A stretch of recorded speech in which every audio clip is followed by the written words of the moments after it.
It's 2025, and if you're in the business of cartoons, there's one question you're asking yourself right now. Hey, going to Kidscreen? You going to Kidscreen? Are you going to be at Kidscreen? I'll see you at Kidscreen. Happy 2025, everyone, and welcome back to Surviving Animation, your guide to making it in the business of cartoons. I'm changing the format a little bit because I want to try to make videos a little more frequently, try to spread a little more information, and start more conversations about the business of cartoons. So today, let's talk about Kidscreen.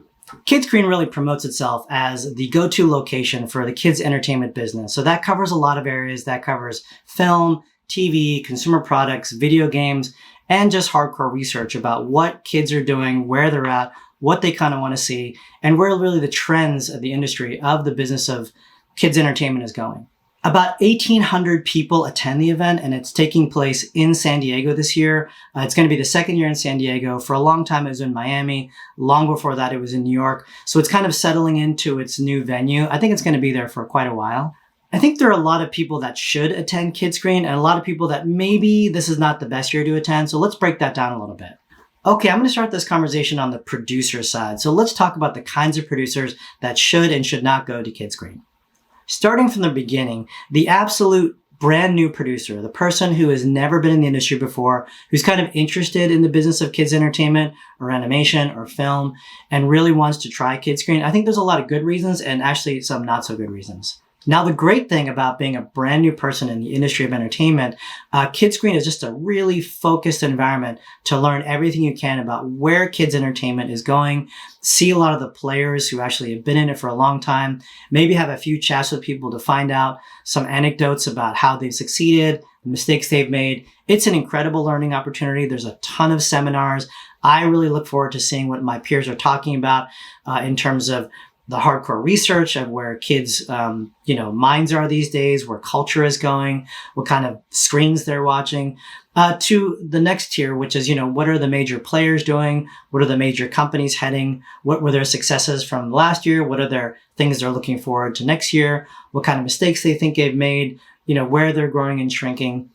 And then finally, also seeing what a lot of my peers are up to, really what happened to them this year, what happened to them in different projects, where they think they're going. So if you're a new person, all this is incredible. Get there with a notepad, take a ton of notes, and really learn about the business of kids entertainment. Now, on the flip side, if you're coming into Kidscreen as a first-time producer and think, hey, I'm going to get my big show picked up, someone's going to buy my new project, I'm really going to hit it big this year, I think that's really not the attitude you should go to Kidscreen with. And if that's really what you expect as a result, maybe not go. The reason I would say that is because the likelihood of signing a brand new deal on a macro level with a major company or a broadcaster from a person that's an absolute newbie who's never done anything and haven't proven themselves, it's just, the likelihood is very low. I think I've seen it over the years, a lot of people who really try to have Kidscreen as their major investment of the year, thinking that's going to start their business. I just didn't see it happening that much. So I would advise those people maybe to just wait it out. Maybe just do another year of research, do another year with boots on the ground, really try to either build their business or build their knowledge base or build their contacts. Or if they're going to Kidscreen with that attitude, that's great. But don't expect that Kidscreen is going to be the place where you make your first big deal happen. Another thing really worth mentioning is that Kidscreen is kind of expensive. So the ticket price alone is something like $2,000.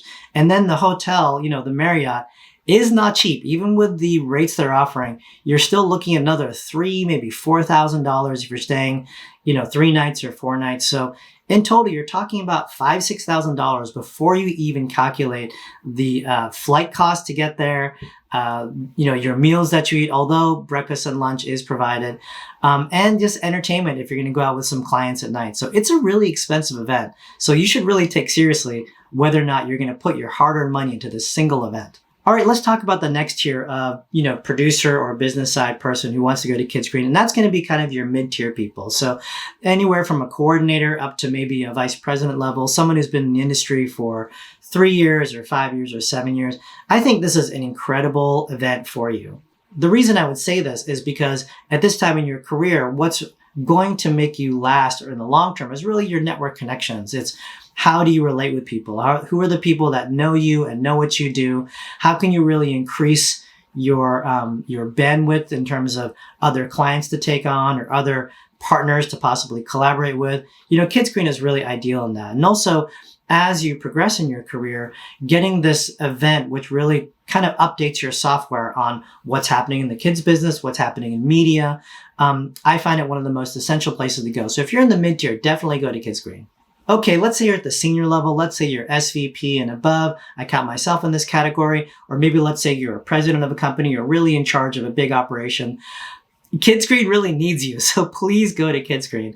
The reason is that the rest of the people who are there to actually get the knowledge and information and navigation and guidance from you about what to do over the upcoming year if they want to work with you. So I think it's really important for senior level executives and company presidents to attend this event so they can broadcast the message of where they think things are going, what their company's up to, what they're looking for, what they're not looking for, to really help kind of guide the industry. And the more that we share the knowledge, the more deals we're going to do together. And, ideally, the better the whole industry will become. Okay, let's go to the creative side a little bit. So let's say you're a writer or an artist or a director. Let's talk about the good and bad of going to Kidscreen. All right, if you're a writer, let's say you're a first-time writer, you've never published a screenplay before, you're just getting into the business, I would say Kidscreen is very valuable, but it's a very expensive event. So on the good side, all the research and information you're going to get on what broadcasters are looking for, what partners are interested in, what kind of writing is being purchased at the moment. I think those are great pieces of information. At the same time, I don't necessarily think writers should be guided by that. They should be guided by their inspiration, by what they're good at, by what they believe they are best at writing and most qualified to write. But at the same time, being updated on where the industry is at, that's kind of the balancing act. So I think if you're a first-time writer and you're going to the event for information, for a bit of inspiration, not necessarily direction, but inspiration, it's great to go.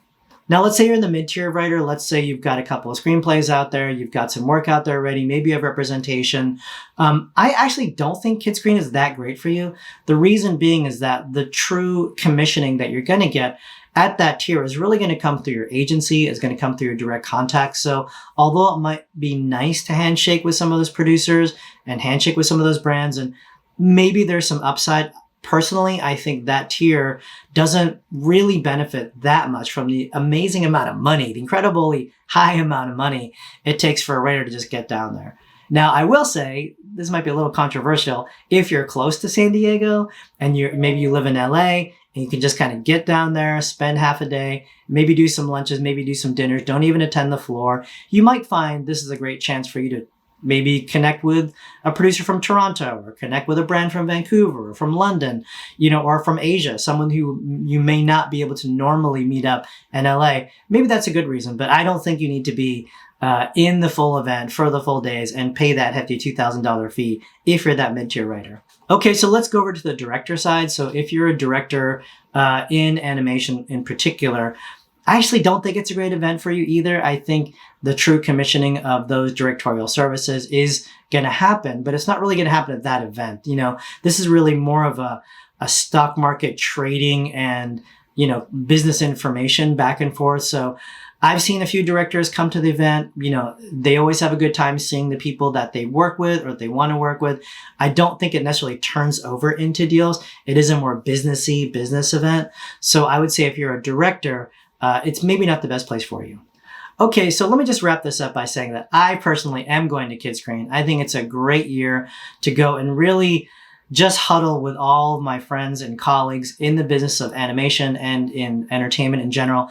It was a really, really rough year last year. And I think if we're going to survive, if we're going to find ways to bring audiences back to linear entertainment or bring them back to new IP rather than just existing IP, or really just find a way to access them where they are, whether that be on Roblox, whether that be on video games, and how does that change the types of stories that we tell, and how does animation fit into that, and will it be more interactive, or will it be more game-like, or will we get some linear?